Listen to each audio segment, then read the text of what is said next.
বন্ধুরা, আজকের গল্পটা একটু অন্যরকম হতে চলেছে, তাই পুরো গল্পটা শোনার জন্য অনুরোধ রইল। নমস্কার বন্ধুরা, আমি অরুণ মিত্র। আমি শ্রীপুরের একজন ছেলে। আজকে আমি তোমাদের যে গল্পটা বলবো সেটা আমার মা মালা মিত্রকে নিয়ে। আমার মা মালা ছিলেন একজন অপূর্ব সুন্দরী মহিলা। তার হাসি ছিল এমন যেন মুহূর্তের সব দুঃখ ভুলিয়ে দেয়। আমার বাবা রবীন মিত্র ছিলেন একজন সৎ পরিশ্রমী মানুষ। তিনি একটা ছোট ব্যবসা চালাতেন, আর তার স্বপ্ন ছিল আমাদের পরিবারকে সুখী করা। মা আর বাবার বিয়ে হয়েছিল ভালোবাসার বিয়ে। শ্রীপুরের একটা ছোট্ট পাড়ার তাদের সংসার শুরু হয়। তাদের মধ্যে এমন একটা বোঝাপড়া ছিল যা দেখে প্রতিবেশীরাও হিংসা করত। সেই সময়টা ছিল আমার জীবনের সবচেয়ে সুন্দর সময়। আমি জন্মানোর পর আমাদের সংসার আরও রঙিন হয়ে উঠল। মা আমাকে কোলে নিয়ে গান গাইতেন, আর বাবা আমাকে নিয়ে খেলা করতেন। আমাদের ছোট্ট বাড়িটা ছিল ভালোবাসার আশ্রয়। প্রতি সন্ধ্যায় আমরা একসঙ্গে বসে গল্প করতাম। বাবা তার ব্যবসার গল্প বলতেন, আর মা আমাদের হাসাতেন তার মজার মজার কথায়। আমি তখন খুব ছোট, কিন্তু সেই মুহূর্তগুলো আমার মনে গেঁথে আছে। কিন্তু সুখের দিন বেশি দিন থাকে না, তাই না? আমার বয়স যখন 5 বছর, তখন বাবার ব্যবসা বড় করার জন্য তাকে শ্রীপুরের বাইরে যেতে হলো। তিনি আমাদের নীলপুরের বাড়িতে রেখে গেলেন, যেখানে আমরা আমার কাকা সমীর মিত্রের সঙ্গে থাকতাম। বাবা বলেছিলেন, এটা শুধু কয়েক বছরের জন্য, আমি ফিরে এসে তোদের আরও ভালো জীবন দেব। আমরা তাকে বিশ্বাস করেছিলাম। মা তাকে হাসি মুখে বিদায় দিয়েছিলেন, কিন্তু আমি দেখেছিলাম তার চোখে এক ফোঁটা জল। নীলপুরে আমাদের জীবন শুরু হলো। আমি স্কুলে ভর্তি হলাম। মা আমাকে পড়াতেন, আমার খেয়াল রাখতেন। কাকা সমীর ছিলেন আমাদের বাড়ির একজন গুরুত্বপূর্ণ সদস্য। তিনি নীলপুরের একটা দোকান চালাতেন। মানুষ তাকে পছন্দ করত, কারণ তিনি ছিলেন মিশুক আর হাসি খুশি। মা আর কাকা প্রায় একসঙ্গে সময় কাটাতেন। আমি তখন ছোট, তাই বুঝতাম না তাদের সম্পর্কের গভীরতা। কিন্তু এখন যখন ফিরে তাকাই, বুঝতে পারি সেখান থেকেই আমাদের সংসারে ফাটল ধরতে শুরু করেছিল। কাকা প্রায়ই আমাদের বাড়িতে আসতেন। মার সঙ্গে তার হাসি ঠাট্টা গল্প আমার কাছে স্বাভাবিক মনে হতো। কিন্তু ধীরে ধীরে আমি লক্ষ্য করলাম মার হাসি আর আগের মতো নেই। তিনি বাবার সঙ্গে ফোনে কথা বলার সময় কেমন যেন অন্যমনস্ক থাকতেন। আমি তখনও বুঝিনি, কিন্তু আমার মনে একটা অস্বস্তি জন্ম নিয়েছিল। আমি শুধু চাইতাম বাবা ফিরে আসুক, আর আমাদের আগের সেই সুখের দিনগুলো ফিরে আসুক। বাবা মাঝে মাঝে ফিরতেন। তিনি আমাকে জড়িয়ে ধরতেন, মার সঙ্গে গল্প করতেন, কিন্তু প্রতিবারই তার ফিরে যাওয়ার সময় মা আরও চুপচাপ হয়ে যেতেন। আমি লক্ষ্য করেছিলাম কাকা আর মায়ের মধ্যে একটা অদ্ভুত সম্পর্ক তৈরি হচ্ছিল। তারা একসঙ্গে বেশি সময় কাটাতেন, আর আমার কাছে মনে হতো মা বাবার জন্য অপেক্ষা করার চেয়ে কাকার সঙ্গেই বেশি সুখী। আমি তখনও পুরোপুরি বুঝিনি, কিন্তু আমার ছোট্ট মনটা কেমন যেন ভয় পেত। সময় এগিয়ে চলে, আমি বড় হতে লাগলাম, আর আমার চোখের সামনে সব কিছু পরিষ্কার হতে শুরু করলো। মা আর কাকার মধ্যে যে সম্পর্ক গড়ে উঠছিল, তার শুধু ভাই বোনের সম্পর্ক নয়, আর তার থেকে অনেক বেশি কিছু ছিল। আমি তখনও পুরোপুরি বুঝতে পারিনি, কিন্তু আমার মনে একটা প্রশ্ন জাগছিল, এটা কি ঠিক? আমার বাবা কি এটা জানেন? আর আমার মা, যিনি আমাকে এত ভালোবাসতেন, তিনি কেন এমন করছেন? এই প্রশ্নগুলো আমার মনে ঝড় তুলছিল, আর আমি জানতাম না এর পরিণতি কি হবে। আমার বয়স তখন 7 বছর। নীলপুরে স্কুলে আমি ক্লাস 2তে পড়ি। আমার দিনগুলো স্কুল, বন্ধুদের সঙ্গে খেলা আর মায়ের কাছে গল্প শুনে কাটে। কিন্তু আমার মনে সেই অস্বস্তি ক্রমশ বাড়ছিল। মা আর কাকার মধ্যে সম্পর্কটা আর শুধু হাসি ঠাট্টার মধ্যে সীমাবদ্ধ ছিল না। তারা প্রায় একসঙ্গে বেশি সময় কাটাতেন। আমি লক্ষ্য করতাম কাকা যখন আমাদের বাড়িতে আসতেন, মা একটু বেশি সেজেগুজে থাকতেন। তার হাসিতে একটা আলাদা উজ্জ্বলতা দেখতাম, যা বাবার সঙ্গে কথা বলার সময় দেখিনি। একদিন দুপুরে আমি স্কুল থেকে ফিরে দেখি মা আর কাকা বাড়ির পেছনের বাগানে দাঁড়িয়ে কথা বলছেন। আমি দূর থেকে দেখলাম তাদের মধ্যে একটা গভীর কথাবার্তা চলছে। কাকা মায়ের হাত ধরেছিলেন, আর মা তার দিকে তাকিয়ে মৃদু হাসছিলেন। আমার বুকটা কেমন জ্যাক করে উঠল। আমি ছোট ছিলাম, কিন্তু এটা বুঝতে পেরেছিলাম যে এটা ঠিক নয়। আমি দৌড়ে আমার ঘরে চলে গেলাম। মনের মধ্যে একটা ঝড় বয়ে যাচ্ছিল, কিন্তু আমি কাউকে কিছু বলতে পারিনি। বাবা মাঝে মাঝে ফোনে কথা বলতেন। তিনি বলতেন, আর আরেকটু সময় মালা, আমি ব্যবসাটা গুছিয়ে নিয়ে ফিরে আসব। মা হাসি মুখে কথা বললেও আমি দেখতাম তার চোখে আর আগের মতো উষ্ণতাটা নেই। আমার মনে হতো মা যেন বাবার কথার জন্য আর অপেক্ষা করছেন না। আমি ছোট ছিলাম, তাই এই বিষয়গুলো নিয়ে মার সঙ্গে কথা বলার সাহস হতো না। কিন্তু আমার মনে একটা ভয় জন্ম নিয়েছিল, আমাদের সংসার কি ভেঙে যাবে? এক রাতে আমি ঘুম থেকে উঠে দেখি মা বাইরের বারান্দায় বসে আছেন, তার হাতে একটা চিঠি। আমি চুপচাপ কাছে গিয়ে দেখলাম তিনি কাঁদছেন। আমি জিজ্ঞেস করলাম, মা তুমি কাঁদছো কেন? মা তাড়াতাড়ি চোখ মুছে বললেন, কিছু না অরুণ, তুই ঘুমো। কিন্তু আমি বুঝতে পেরেছিলাম সেই চিঠি বাবার। বাবা হয়তো লিখেছিলেন তিনি আরও কিছুদিন ফিরতে পারবেন না। আমার মনে হলো মা যেন বাবার থেকে দূরে সরে যাচ্ছেন। কাকা তখন আমাদের বাড়িতে প্রায় প্রতিদিনই আসতেন। তিনি আমার সঙ্গে খেলতেন, আমাকে গল্প শোনাতেন, কিন্তু আমি লক্ষ্য করতাম তিনি মার সঙ্গে বেশি সময় কাটাতে চাইতেন। একদিন আমি শুনলাম কাকা মাকে বলছেন, মালা তুমি এত চিন্তা করো কেন, আমি তো আছি তোমার পাশে। মা কিছু না বলে শুধু হাসলেন। আমার মনে হলো মা যেন কাকার কথায় সান্ত্বনা পাচ্ছেন, কিন্তু আমার বুকের ভেতরটা কেমন যেন জ্বলে যাচ্ছিল। আমি ভাবতাম বাবা কেন ফিরছেন না। এক বিকেলে আমি আর আমার বন্ধুরা মাঠে খেলছিলাম। হঠাৎ দেখি কাকা আর মা একসঙ্গে নীলপুরের বাজারের দিকে যাচ্ছেন। তাদের হাসি গল্প দেখে নীলপুরের লোকেরাও ফিসফিস করছিল। আমার এক বন্ধু আমাকে বলল, অরুণ তোর মা আর তোর কাকা এত কাছাকাছি কেন? আমি কিছু বলতে পারিনি, আমার মুখ শুকিয়ে গেছিল। আমি শুধু মনে মনে প্রার্থনা করতাম যেন আমার সন্দেহ সত্যি না হয়। সময়ের সঙ্গে সঙ্গে মা আর কাকার সম্পর্ক আরও গভীর হতে লাগলো। আমি লক্ষ্য করতাম মা বাবার ফোনের জন্য আর আগের মতো উৎসুক হতেন না। একদিন রাতে আমি শুনলাম মা ফোনে বাবার সঙ্গে কথা বলছেন। তিনি বললেন, রবিন তুমি কবে ফিরবে? আমি আর পারছি না। বাবা কি বললেন জানি না, কিন্তু মা ফোন রেখে অনেকক্ষণ চুপচাপ বসে রইলেন। আমি বুঝতে পারছিলাম মায়ের মনে কিছু একটা ভাঙছে। আমার ছোট্ট মনটা তখনও পুরোপুরি বুঝতে পারিনি যে আমাদের সংসারের ভিত কাঁপছে। আমি শুধু চাইতাম বাবা ফিরে আসুক আর আমরা আবার আগের মতো হাসি খুশি থাকি। কিন্তু আমার সেই স্বপ্ন যেন ধীরে ধীরে ম্লান হয়ে যাচ্ছিল। আমি জানতাম না এরপর কি হবে, কিন্তু আমার মনে একটা ভয় ক্রমশ জাঁকিয়ে বসছিল। আমি কি আমার মাকে হারিয়ে ফেলবো? আমার বয়স তখন 9 বছর। আমি ক্লাস 4-এ পড়ি। নীলপুরের জীবন আমার কাছে স্বাভাবিক হয়ে গিয়েছিল, কিন্তু আমার মনের ভেতরের অস্থিরতা কমেনি। মা আর কাকার সম্পর্কটা এখন আর লুকানোর মতো ছিল না। নীলপুরের লোকজন ফিসফিস করত, কিন্তু কেউ মুখ ফুটে কিছু বলতো না। আমি স্কুল থেকে ফিরে দেখতাম কাকা আমাদের বাড়িতে বসে মার সঙ্গে গল্প করছেন। তাদের হাসি, তাদের কথাবার্তা সবকিছুই আমার কাছে অস্বাভাবিক লাগতো। আমার ছোট্ট মন বুঝতে পারছিল এটা আমাদের সংসারের জন্য ভালো নয়। একদিন সন্ধ্যায় আমি আমার ঘরে পড়তে বসেছিলাম। মা আর কাকা বাইরে বারান্দায় বসে কথা বলছিলেন। আমি শুনতে পেলাম কাকা বলছেন, মালা তুমি কেন এত ভাবো? রবিন তো এখন আর ফিরছে না, তুমি তোমার জীবন নিয়ে ভাবো। মা কিছুক্ষণ চুপ করে থেকে বললেন, সমীর আমি জানি না কি ঠিক, আমার মনে শান্তি নেই। আমার বুকটা কেঁপে উঠল। আমি বুঝলাম মা বাবার থেকে অনেক দূরে সরে গেছেন। আমি দৌড়ে বাইরে গিয়ে বললাম, মা তুমি বাবার সঙ্গে কথা বলো, উনি ফিরে আসবেন। মা আমার দিকে তাকিয়ে শুধু হাসলেন, কিন্তু সেই হাসিতে কোনো উষ্ণতা ছিল না।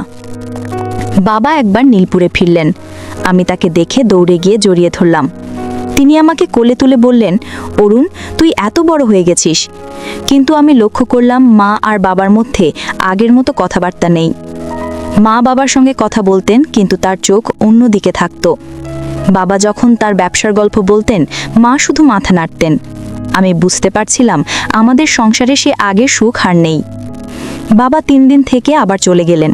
আমি তাকে জিজ্ঞেস করলাম, বাবা তুমি কবে ফিরবে? তিনি বললেন, খুব শিগগির অরুণ। কিন্তু আমার মনে হলো তিনি নিজেও জানেন না কবে ফিরবেন কি না। এক রাতে আমি শুনলাম মা ফোনে কারো সঙ্গে তর্ক করছেন। আমি চুপচাপ কাছে গিয়ে শুনলাম। তিনি বলছিলেন, রবিন তুমি কেন বুঝতে চাও না?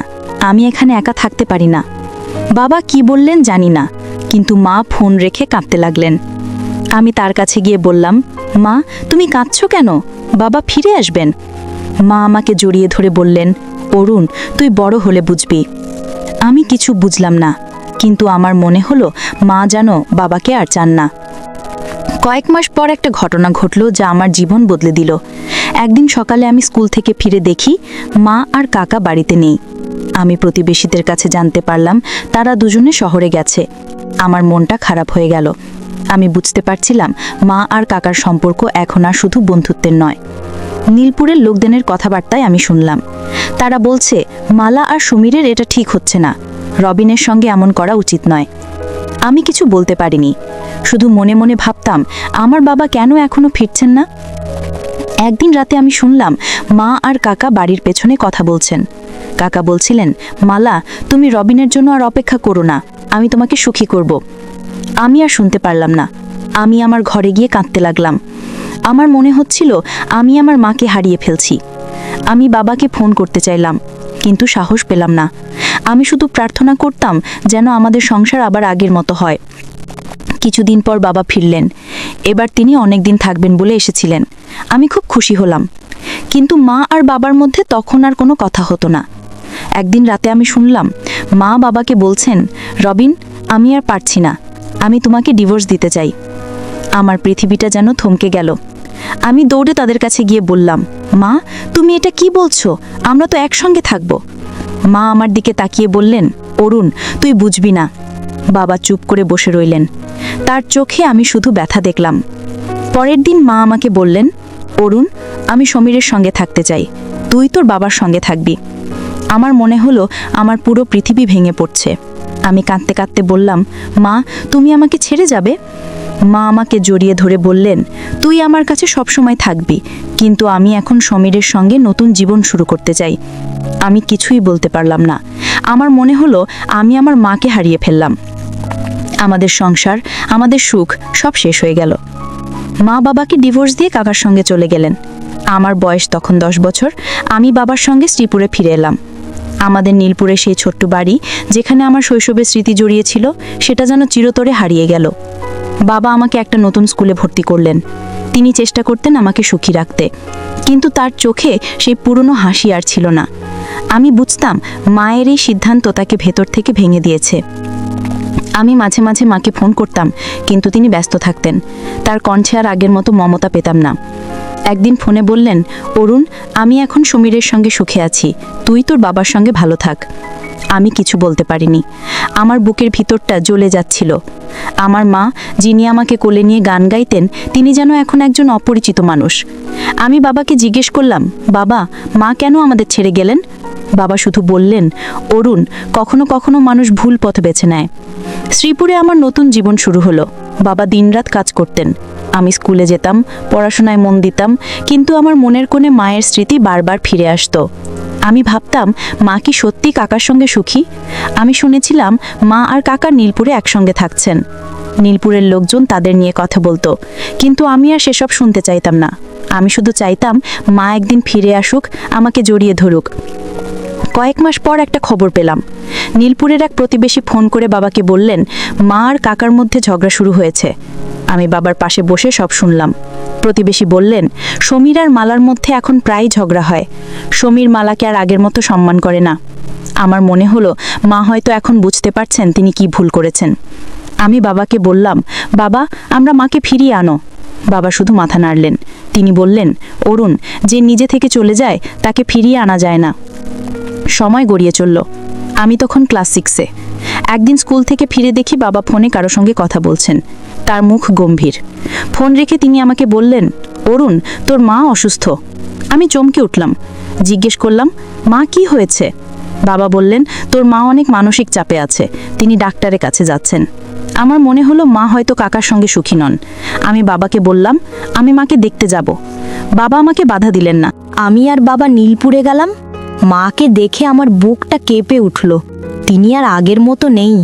তার চোখে ক্লান্তি, মুখে হাসি নেই। আমি তাকে জড়িয়ে ধরে বললাম, মা, তুমি আমাদের সঙ্গে ফিরে চলো। মা শুধু আমার মাথায় হাত বুলিয়ে বললেন, অরুণ, আমি এখন এখানেই থাকব। কাকা আমাদের সঙ্গে কথা বললেন, কিন্তু তার কথায় কোনো উষ্ণতা ছিল না। আমি বুঝলাম মা আর কাকা সম্পর্কে সেই পুরনো ভালোবাসা নেই। মা যেন নিজের ভুলের জন্য শাস্তি পাচ্ছেন। আমরা শ্রীপুরে ফিরে এলাম। আমি মাঝে মাঝে মাকে ফোন করতাম, কিন্তু তিনি ক্রমশ কম কথা বলতেন। একদিন নীলপুর থেকে খবর এলো মা গুরুতর অসুস্থ। তার মানসিক অবস্থা এতটাই খারাপ হয়েছে যে তিনি ডাক্তারের কাছে নিয়মিত যাচ্ছেন।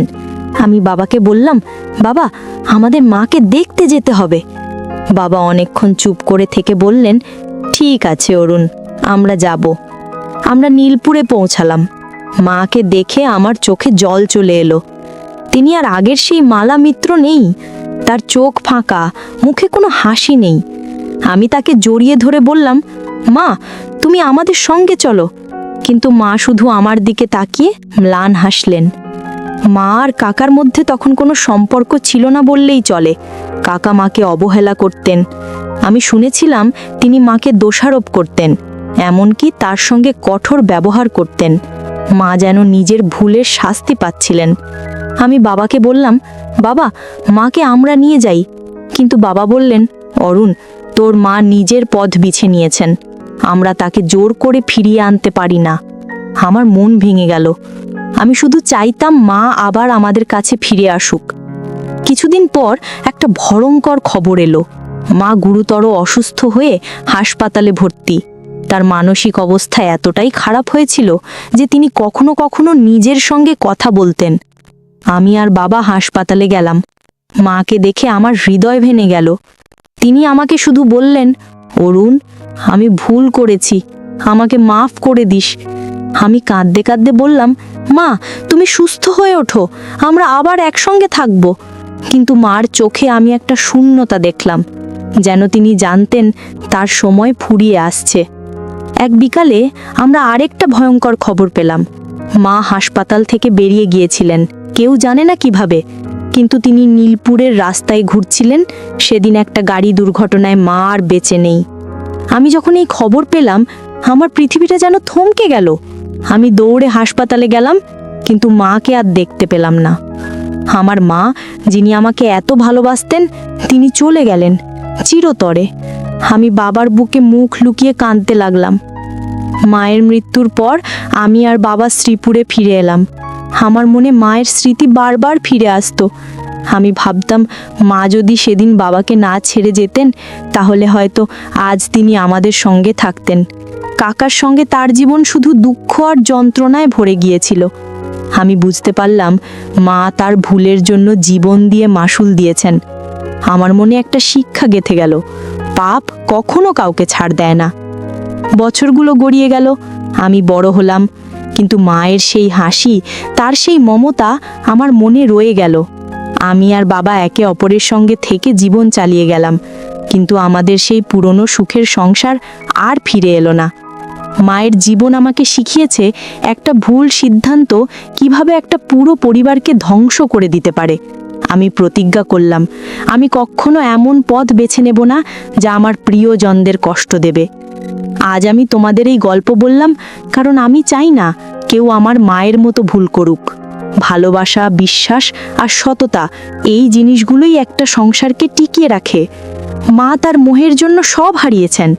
তার জীবন আমাদের শেখায়, সৃষ্টিকর্তা কখনো কখনো এই দুনিয়াতেই পাপের শাস্তি দিয়ে দেন। আমি আমার মাকে হারিয়েছি, কিন্তু তার এই শিক্ষা আমার সঙ্গে চিরকাল থাকবে।